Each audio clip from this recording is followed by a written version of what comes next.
Oh. Oh no, I'm sorry. Non-smoker, don't die.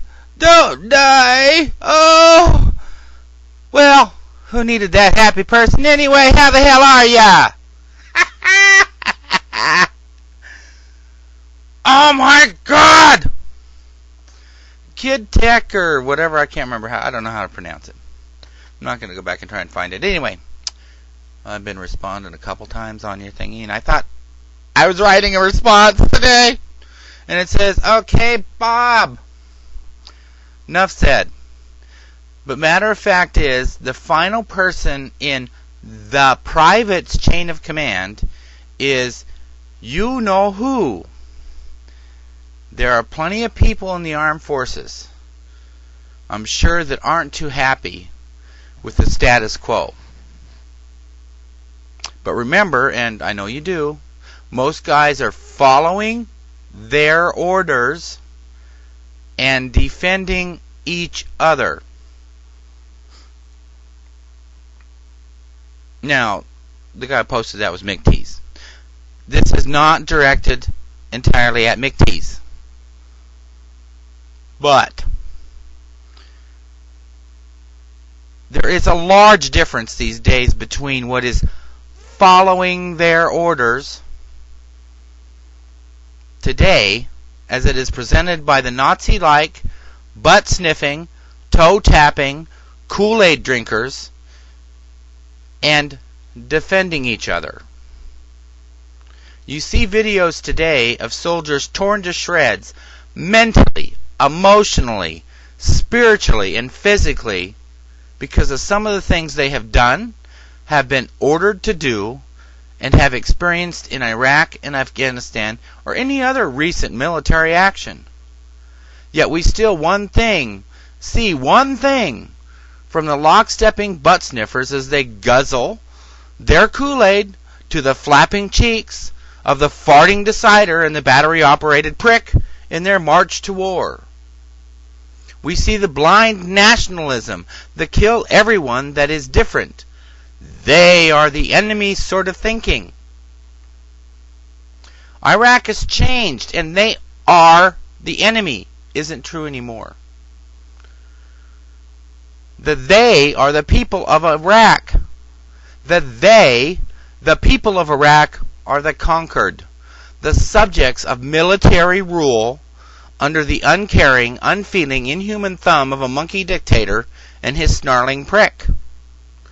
The reason that Iraqis still, to this day, and increasingly so, believe that it's perfectly okay to kill an American is that George W. Bush and Dick Cheney, previously referred to in this, have not made it clear by reducing troop levels, by not engaging in true diplomacy with all the factions that are engaged, concerned, funding, supplying soldiers, weapons, explosives to change the course of this horrible invasion of an incredibly underprepared, undermanned, and undergunned country that had only three things going against it.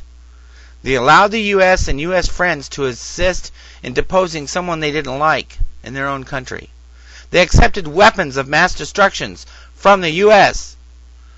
And then they didn't kiss the U.S. ass with every breath they took from then on, because people, even in Iraq, believed that as a country they had their own right to determine their own course, without the help, assistance, and the Lord Almighty knowledge of the United States.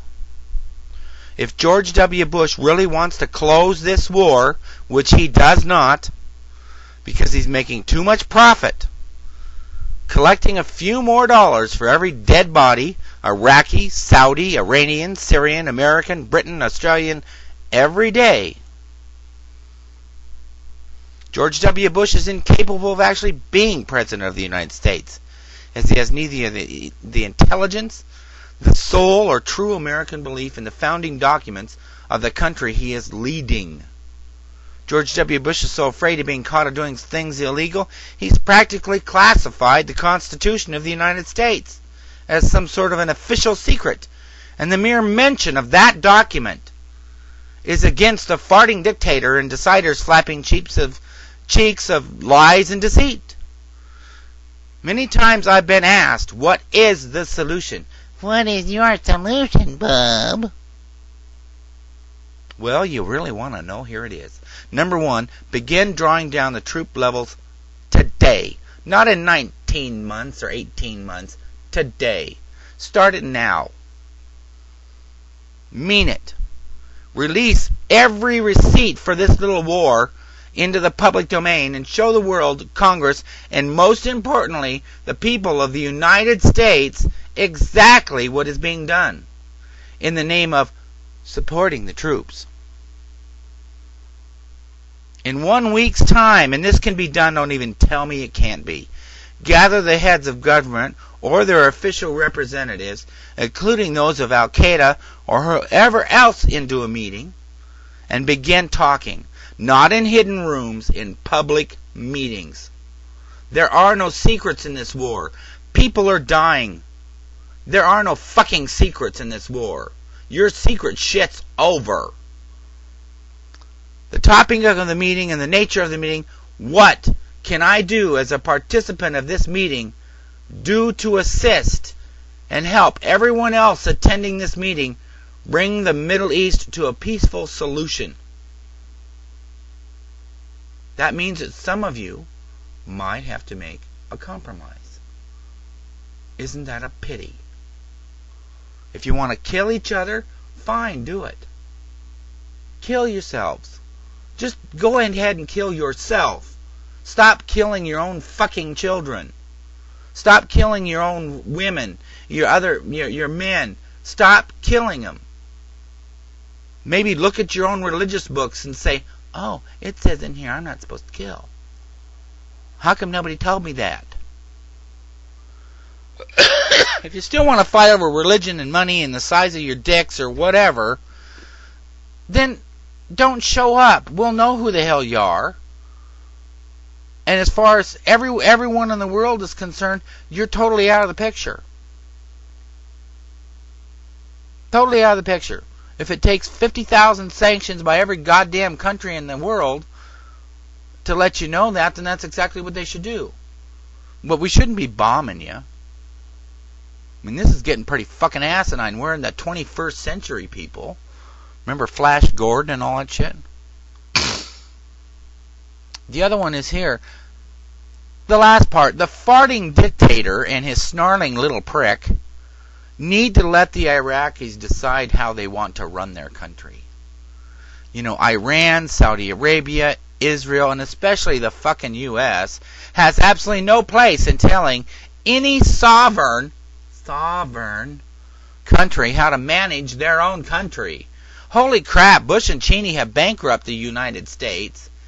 There are banks in England that people are rushing to withdraw their money from because of the investments in the U.S. housing market that is failing as we speak.